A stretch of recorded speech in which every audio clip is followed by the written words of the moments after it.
Hello, assalamu alaikum everyone and a very warm welcome to the all wonderful family of सारा के संग संग।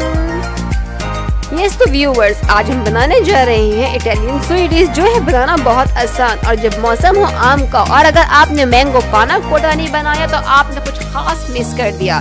तो आज देखते रहना है आपने हमारे इस वीडियो को, रहना है हमारे संग संग। आर्ट हो या क्राफ्ट हो, कुकिंग हो या बेकिंग हो, फेशियल हो या रिव्यू हो, रहिए सारा के संग संग।